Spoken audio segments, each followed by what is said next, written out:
First of all, she could never beat me. Okay. Let me just get that really straight right now. You want to get that straight, Laila? Let's get that straight right now. Okay. Do you think she's scared to fight you?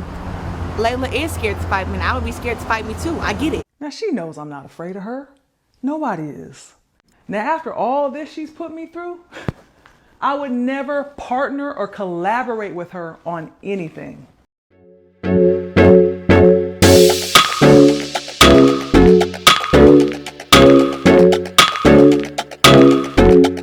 Welcome back to Voice and Value, and if you're new here, go ahead and get comfy. But first, I need y'all to hit that like button because today we're going to talk about a public rivalry that raises questions about ego, legacy, and respect.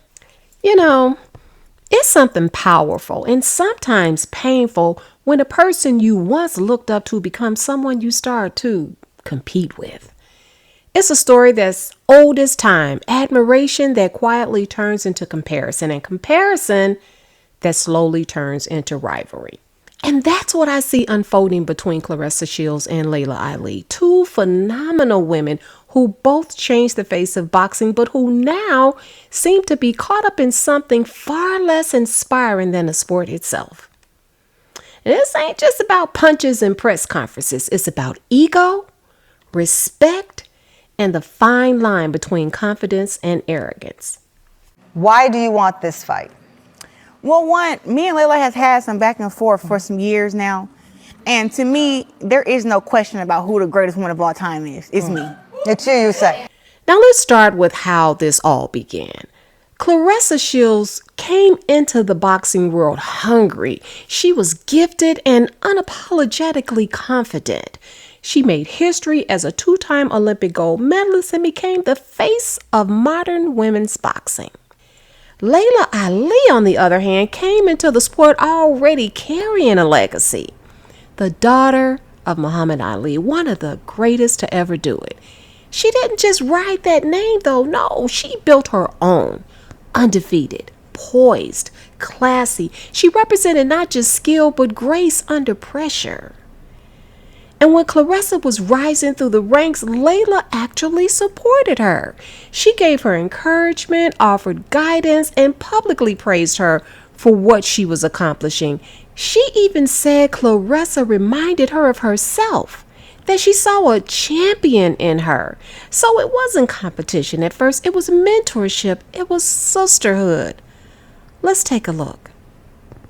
Now let's hit rewind because we really need to see what's happened over the years, what got us here. Now I'm not about to do the whole he say, she say thing, so let me show you some receipts.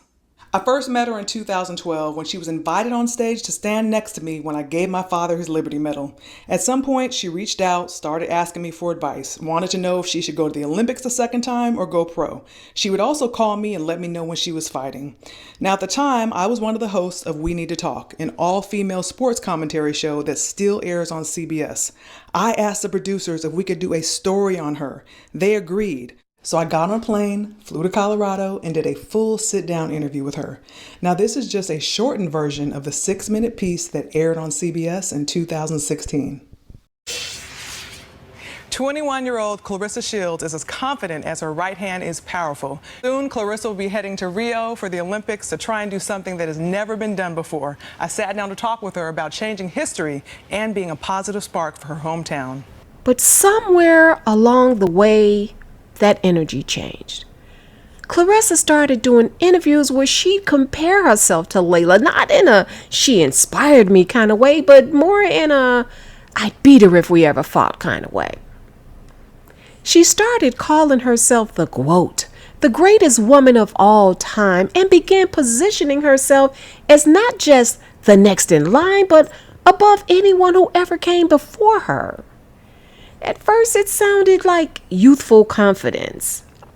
A woman proud of her achievements and demanding her respect. But then it started sounding personal. She publicly challenged Laila to a $15 million fight, and when Laila declined, well, Claressa called her scared, saying Laila was ducking her. Now, come on, y'all. Laila Ali retired in 2007, so she's older. She's moved on. And she's got a family and a life outside of the ring. She's not chasing fame or validation anymore, and more importantly, she doesn't owe anybody a fight, let alone Claressa Shields. So when Claressa kept pushing this narrative, it started to feel less like ambition and more like antagonism. Laila eventually responded, and not with anger, but with disappointment. She called out Claressa for stirring up unnecessary chaos between them and for disrespecting someone who had once rooted for her. But to start going in on my legacy and what I have and haven't done and all these things, I was like, wow, that's a lot. You know? So that's kind of what happened. I think that fans don't like it because fans are like, man, we love both of y'all. You know, why does it have to be this way? So again, that's pretty much how it happened. And that for me is like, there's just certain things that are not okay with me. It's hard to come back from. I don't have any hard feelings against Claressa in general because I got a lot going on over here, you already know, to be worried about any of these young girls like that. But at the same time, I see that she gets into it with a lot of people. She gets into it with a lot of female fighters. She gets into it with male fighters. So obviously that's a thing for her. Hopefully she'll figure that out because you're not going to get very far in this life if you continue burning bridges. Now this is where I want to pause and talk about what's really happening underneath all this, because it's deeper than boxing, y'all. What we're seeing, it's not just competition, it's insecurity. And it's being dressed up as confidence. When a person hasn't fully healed their sense of self-worth, success doesn't always quiet their doubts. Sometimes it amplifies them. You start needing to prove that you're the best, not to the world, but to yourself. Claressa Shields is incredibly talented.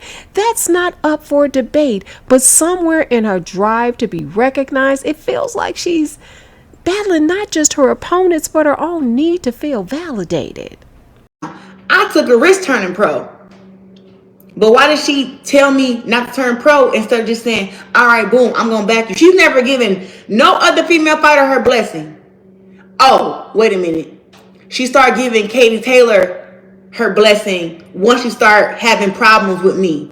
She started giving Alicia Baumgartner her blessings once she started having problems with me. That's when she started doing that. So Laila Ali is giving off very much hater energy. And that's where Laila represents something deeper. She's not just another boxer.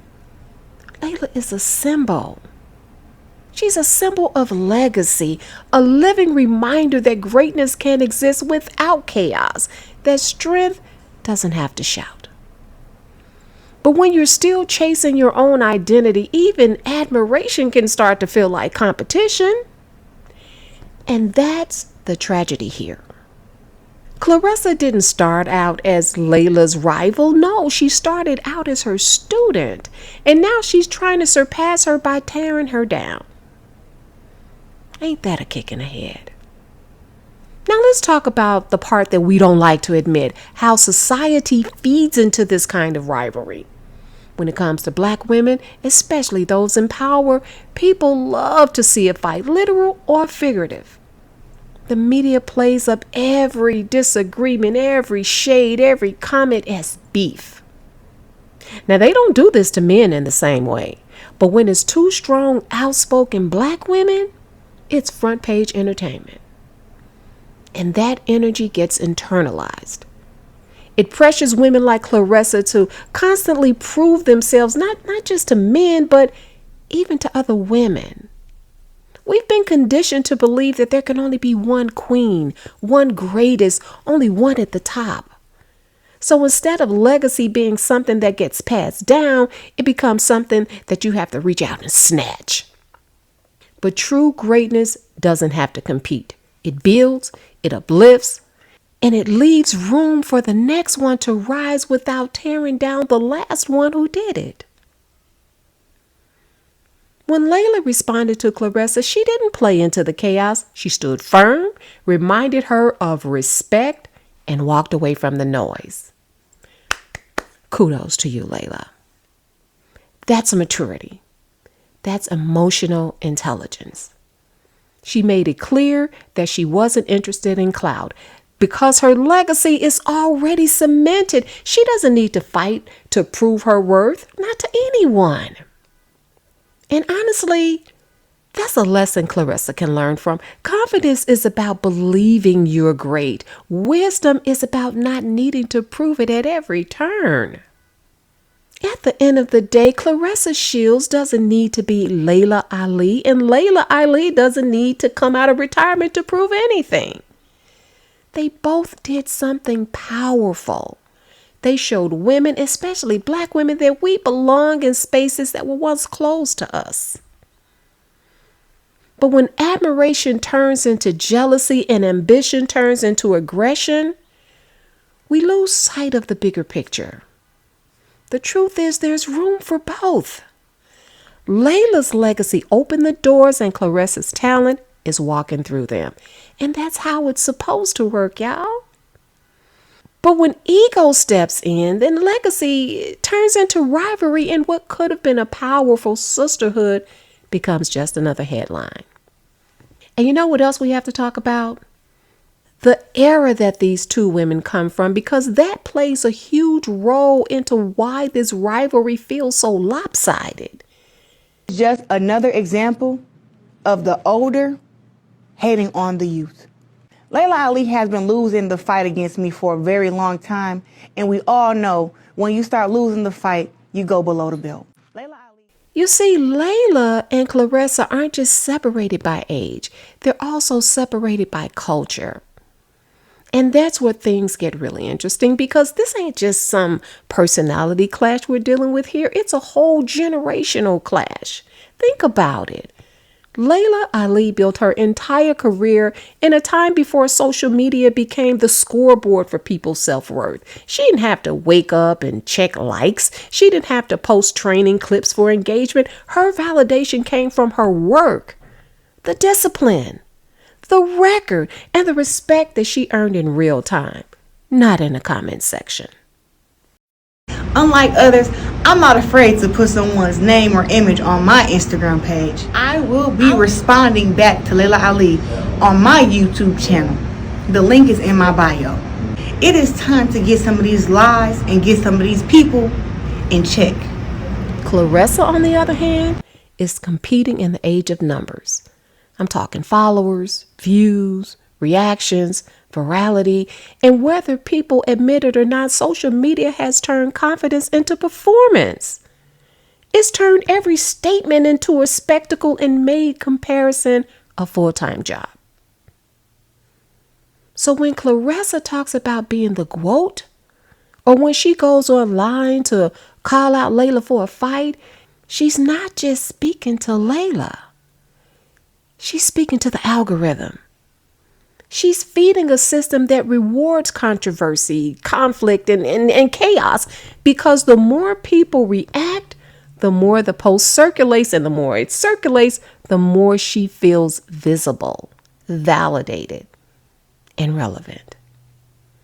But you see, Laila didn't come from that world. She comes from an era where your legacy spoke for you. You didn't have to announce it every day. You didn't have to clap back to stay trending. You didn't need to perform greatness. You just had to be great. And that's the disconnect. Laila Ali is grounded in legacy, and Claressa is fighting for visibility. One is focused on impact. The other is focused on impressions. It's not that Claressa Shields isn't great. She absolutely is. But greatness hits different when you're not trying to win a race against the internet. And that's something Claressa hasn't fully learned yet. You can't outpost your insecurities, and you can't prove your worth through analytics. At the end of the day, Laila's greatness is cemented, with or without Wi-Fi. Claressa, she's still building hers. But the more she chases numbers, the more she risks letting the noise drown out her own evolution. So here's the takeaway, y'all. Confidence is necessary, but character is what keeps that confidence grounded. And no matter how loud you are, how many belts you hold, or how many titles you win, if you can't honor the people who paved the way, then your greatness will always feel incomplete. So until next time, I want to thank you for watching Voice and Value, where we talk about real stories, real people, and the values that shape how we show up in the world. If you enjoyed this video, please give it a thumbs up, leave a comment down below, and go ahead and share it so more people can join the conversation. And to me, there is no question about who the greatest woman of all time is. It's me. It's you say. You Well, know. Laila responded in an interview on Good Day DC. Let me play her response. For 15 to 20 million, I'd have to think about it. All of a sudden, I start getting all these offers, you know, and it's quite flattering that all I have to do is say I'll think about it. Okay. Looking at this, at this point, I want to put a head-to-head matchup here. Claressa, 30 years old, undefeated, record 17 wins, 0 losses. Laila is now 47, undefeated, 24-0. The age difference, obviously, 17 years in boxing is a significant age difference. Sure. At the top of her game, well, first of all, do you think she could fight at the top of her game at this point? Well, I think even Laila Ali in her prime couldn't beat me in the fight. And Don't forget to like, share, and subscribe.